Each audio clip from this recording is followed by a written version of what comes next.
পিএসজিতে নেইমারকে নিয়ে অস্বস্তির কথা জানিয়েছিলেন ফরাসি তারকা কিলিয়ান এমবাপ্পে। অথচ বিশ্বকাপের পর ক্লাবটির প্রথম ম্যাচে নেইমারকে নিয়েই খেলতে হয়েছে তাকে। সেদিন জয় পেলেও নেইমারের অনুপস্থিতিতে ১ জানুয়ারি লসের বিপক্ষে হেরে যায় পিএসজি। এদিকে ২ ম্যাচেই ছিলেন না আর্জেন্টাইন তারকা লিওনেল মেসি। লিগ ওয়ানের বছরের প্রথম ম্যাচে লসের বিপক্ষে নেইমার ও মেসিকে ছাড়া মাঠে নামে পিএসজি। তবে ২ মহাতারকাকে ছাড়া এমবাপ্পে কিছুই করতে পারেননি। ৩-১ গোলে হেরে মাঠ ছাড়তে হয়েছে ফরাসি এই তারকার ক্লাবকে। তাতে এই আসরের ১৭ ম্যাচের মধ্যে প্রথম হার দেখতে হল পিএসজিকে। মেসি নেইমারহীন ম্যাচে এমবাপ্পে ঝলক দেখার অপেক্ষায় ছিলেন ভক্তরা। তবে সে যাত্রায় হতাশ হয়েছেন তারা।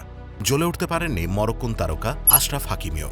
হতাশার ম্যাচে বলার মতো মাত্র ৩ বার আক্রমণে যেতে পেরেছেন এমবাপ্পে। ১৬ মিনিটে হাকিমির পাসে গোলমুখে নেয়া এমবাপ্পের শট রুখে দেন লসের গোলরক্ষক ব্রাইস সাম্বা। ৬১ মিনিটেও প্রথম ঘটনার পুনরাবৃত্তি ঘটে। আর তার কয়েক মিনিট পরে পাবলো সারাবিয়ার দেয়া বলেও লক্ষ্য ভেদ করতে ব্যর্থ হন এমবাপ্পে। শেষ পর্যন্ত ৮ মিনিটে হুগো একিতিকের একমাত্র গোল নিয়েই মাঠ ছাড়তে হয়েছে পিএসজিকে। এদিকে প্রশ্ন উঠেছে, মেসি ও নেইমারকে ছাড়া কি নিষ্প্রাণ এমবাপ্পে?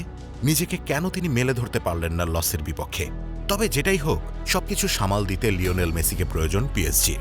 বিশ্বকাপ ফাইনাল জয়ের পরের সময়টা উৎসব আর উদযাপনের মধ্য দিয়েই গেছে মেসির। ক্যারিয়ারের সবচেয়ে বড় অর্জনটা একটু সময় নিয়েই উপভোগ করেছেন আর্জেন্টাইন ফুটবলের এই জাদুকর। এবার পালা আবারও পিএসজির হয়ে মাঠ মাতানোর জন্য প্রস্তুত হওয়ার। তবে পিএসজির হয়ে ১১ জানুয়ারির আগে মাঠে নামার কোনো সম্ভাবনাই নেই মেসির।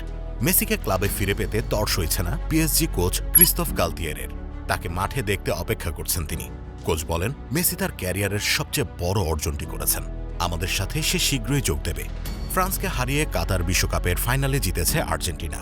সেই ফ্রান্সেরই ক্লাব পিএসজিতে ফেরার পর মেসিকে কিভাবে গ্রহণ করছে সমর্থকেরা, সেটি নিয়েছিল জল্পনা কল্পনা। ফাইনালে হারের পর ফরাসি সমর্থকদের তোপের মুখে পড়েছিল আর্জেন্টাইন ফুটবলাররা। এলবি সেলেস্তারাও ড্রেসিং রুম সহ নানা জায়গায় ফরাসিদের সেরা তারকা এমবাপ্পেকে নানাভাবে ব্যঙ্গ বিদ্রুপ করে সমালোচিত হয়েছে। তবে বিশ্বকাপের রেশ কাটিয়ে যেহেতু ফেরার পালা, তাই মেসির সতীর্থরা সবাই এরই মধ্যে যার যার ক্লাবে ফিরে গেছেন। কিন্তু লিওনেল মেসির পিএসজি ক্লাবে উপস্থিতিতে সেখানকার পরিস্থিতি কেমন থাকবে সে প্রশ্ন ঘুরপাক খেয়েছে অনেকেরই মনে।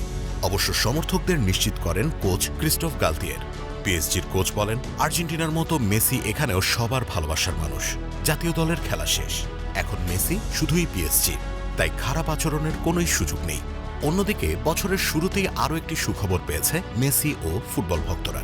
আবারও মেসি ও রোনালদো দ্বৈরথ দেখার সুযোগ মিলতে পারে তাদের। ১৯ জানুয়ারি সৌদি আরবে প্রীতি ম্যাচ খেলতে যাবে পিএসজি। আল নাসের ও আল হিলালের ফুটবলারদের নিয়ে গড়া হবে একাদশ। সে দলের বিপক্ষে প্রীতি ম্যাচ খেলার কথা রয়েছে পিএসজির।